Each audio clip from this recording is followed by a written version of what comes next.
Hello students, welcome to the channel. So students, today we are going to study or discuss the poem Under the Greenwood Tree that is written by William Shakespeare.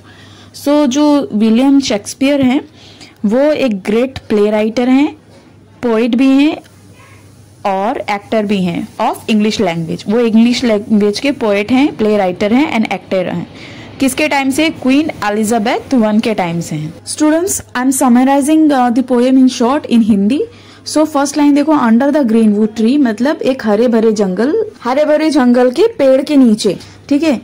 Who loves to lie with me मतलब कौन मेरे साथ रहना चाहेगा, ठीक है। Next है and turn his merry note unto the sweet bird's throat, और सुरीले गीत गाना चाहता है ऐसी आवाज में। सुरीले गीत जैसे मतलब जैसे बर्ड निकालते जैसी आवाज एक सुरीला परिंदा के गले से निकलती है। कम हाइदर कम हाइदर कम हाइदर, इसका मतलब है यहाँ पर यहाँ आओ यहाँ आओ यहाँ आओ, ठीक है। नेक्स्ट है हियर शैल ही सी मतलब यहाँ पर आप देखोगे कि नो एनिमी मतलब कोई भी दुश्मन नहीं रहेगा, और but winter and rough weather सिर्फ क्या रहेगी, ठंडी हवा रहेगी और ठंडी रहेगी और रफ वेदर यानी खराब मौसम रहेगा, ठीक है। नेक्स्ट स्टैंजा में हम देखते हैं हु डोथ एम्बिशन शन यानी कोई अपनी विश को छोड़कर, ठीक है। नेक्स्ट है and loves to live I have this sun seeking the food he eats, इस खुले आसमान के नीचे रहना चाहेगा और खुद अपना खाना तलाश करके मतलब अपना खाना ढूंढ कर, and please with what he gets, और प्लीज का मतलब होता है जैसे सेटिस्फाई हो जाता है जो उसको मिलता है, ठीक है। कम हाइदर कम हाइदर कम हाइदर यानी यहाँ आओ यहाँ आओ यहाँ आओ। Last part of the poem here shall he see मतलब वो यहाँ पर देखोगे नो एनिमी मतलब कोई भी दुश्मन नहीं है, but winter and rough weather और सिर्फ ठंडी है और खराब वेदर है मतलब खराब मौसम है। This poem is written by William Shakespeare, इस पोएम के पोइट का नाम है विलियम शेक्सपियर। एट फर्स्ट मैंने स्टार्टिंग में इनका इंट्रो दे दिया है। Now we are going to solve English workshop. The first question you have to find old words used for each of the following. तो फर्स्ट आपका है टुवर्ड्स, उसका मतलब है हाइदर, हियर की भी मतलब हाइदर है यानी यहाँ पर आओ, and see one it does तो इसको ओल्ड वर्ड्स में यूज करते थे डोथ, ठीक है। नेक्स्ट है write in your own words, second का ए है who does the poet invite to join him, poet जो है वो किसको ज्वाइन करने के लिए बुला रहे हैं। The poet invites all those people who love nature and are ready to shun their ambitions and appreciate life in nature to join him.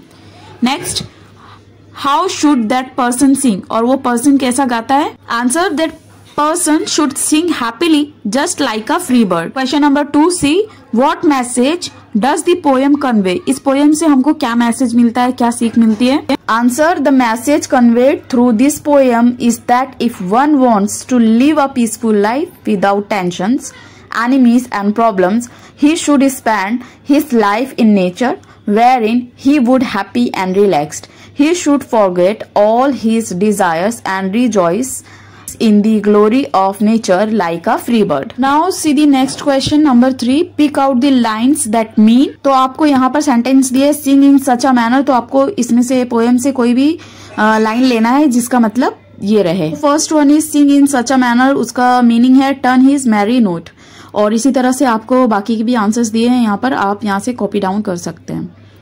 Now see the next question, question number 4, find from the internet and write it down. In which century did William Shakespeare write his famous play? Answer is William Shakespeare wrote his plays in the late 16th and early 17th century.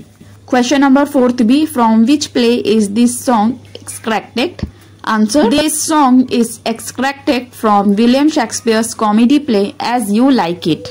4C, which character from the play sings this song? Answer, the first 8 lines are sung by Emmons, a loyal courtier of Duke Senior.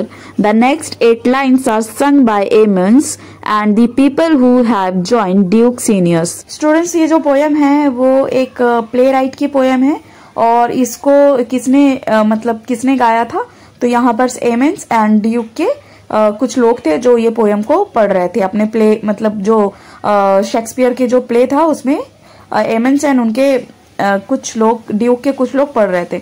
Now see the next, B a poet try to complete the following poem with words that rhyme with each other. Students, आपको ये poem को complete करना है rhyming word लेकर, तो यहाँ पर देखो फर्स्ट सेकंड लाइन में फ्री एंट्री से मैच किया है, बाकी आप खुद से भी कर सकते हैं इसको, और इस वीडियो को आप रेफरेंस के लिए ले सकते हैं। And please viewers, I request all of you to subscribe the channel if you haven't did yet, and do share with your friends.